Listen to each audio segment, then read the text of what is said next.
Welcome to This Explainer. Okay, today we are unpacking a really fascinating global history.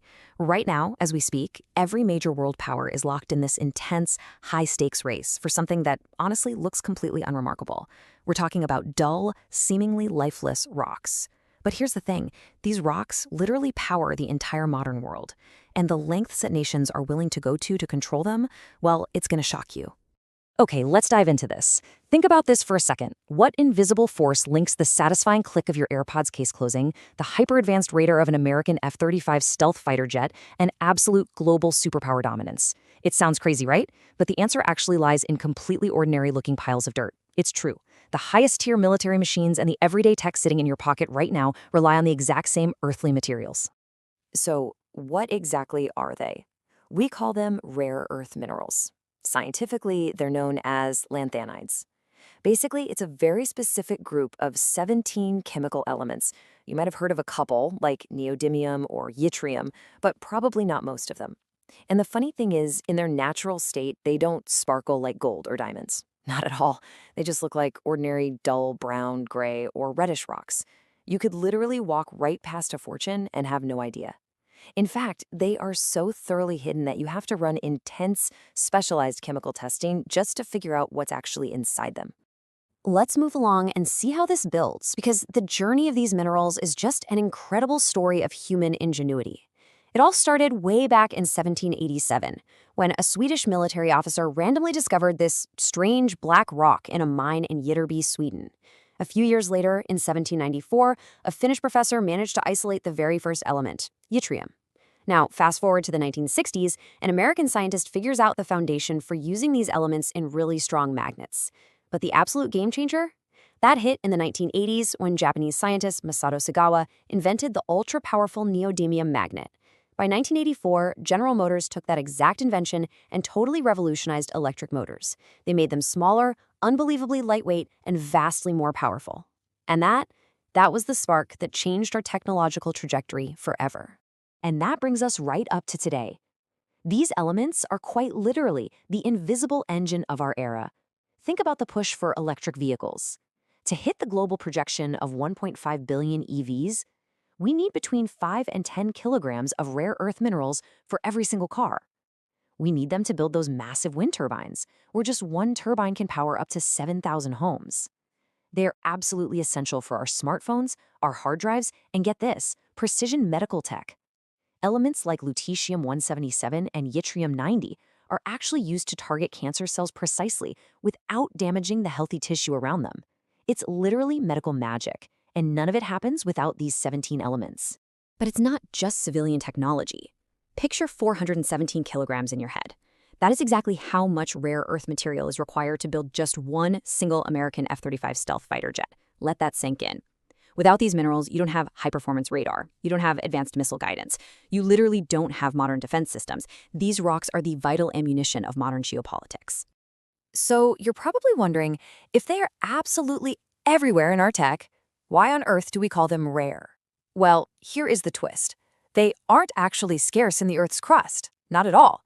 They're called rare because of the grueling, agonizing extraction process. You see, these 17 elements love to clump tightly together. So first, you have to dig up massive amounts of raw rock and dirt. Then you crush it all down into a mixed powder. Next comes this highly expensive, intense chemical separation process, just to painstakingly pull those 17 elements apart from one another. And finally, you have to melt them at extreme temperatures to form usable metals. It is a terrifyingly difficult, complicated operation. Now, what's really interesting here is this incredible, almost painful paradox we find ourselves in. We all love the pristine, super clean image of green tech, right? The majestic wind turbines spinning against a clear blue sky, the zero-emission electric vehicles that are going to save the planet. But the horrific, highly toxic reality required to actually build them is a completely different story. The extraction of these so-called green enablers is unfortunately one of the most environmentally destructive industrial processes on Earth. To really give you a sense of the scale of this destruction, processing just one single ton of these minerals produces thousands of tons of toxic acid waste. We're talking ammonia, sulfuric acid, and incredibly dangerous radioactive byproducts like thorium and uranium. And this isn't just a theoretical problem. In Baotou, Inner Mongolia, Decades of this kind of mining have severely poisoned the local water and soil, leading to spiking cancer rates and birth defects. Over in Malaysia, local protests actually forced the shutdown of a massive rare earth processing plant because the fears of radioactive exposure were just too overwhelming. So the cost of our sparkling clean future is a highly toxic present. Which brings us nicely to the global chessboard. Now, the underground wealth itself is actually wildly scattered across the planet. We see massive reserves sitting in places like India, which has about 69 million tons. Australia and Vietnam are sitting on 53 million tons each. China has 44 million tons, while Russia and Brazil hold tens of millions as well. And the USA?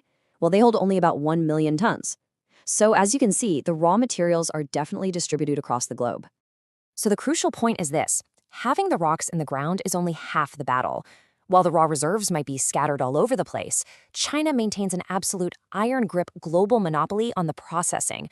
They control roughly 90% of that incredibly complex, highly toxic refinement capacity that we were just talking about. And of all the refined metals they end up producing, they keep 65% strictly for their own industries, leaving only 35% to sell to the rest of the world. So they don't just own the rocks, they completely own the recipe, the ingredients, and the kitchen. And this creates a massive, massive global divide. Take a country like Pakistan, for example. As one official perfectly grounded this harsh reality, Pakistan has no massive reserves discovered, and even if some exist, we completely lack the capacity to extract them. It's a tough spot to be in. Without the underground reserves, and crucially without the billions of dollars in specialized tech required to actually safely process them, entire countries are just left completely out of this superpower race. They become entirely dependent on others.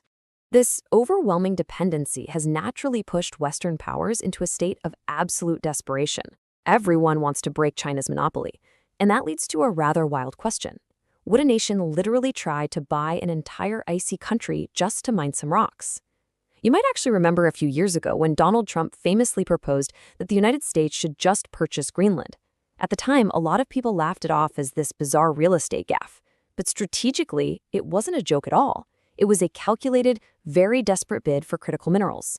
And this brilliantly illustrates the extreme lengths that superpowers are willing to go to secure their technological future. Think about Greenland for a second. It's 9 times the size of the UK, but it has a tiny population of just 56,000 people. And right beneath its thick ice lies a massive, completely untapped treasure trove of rare earth minerals. If you're a superpower wanting to mine heavily, without having to navigate dense populations or face immense environmental pushback from your citizens, a sparse, icy frontier like Greenland is viewed as the ultimate strategic prize. It's a clear pathway out of dependency. So we are currently standing at a very critical crossroads. As we've seen throughout this explainer, the technology of tomorrow, our electric cars, our wind turbines, our absolute most advanced medical and defense systems, all of it relies completely on the most difficult and toxic extraction process on Earth. So I want to leave you with this to think about.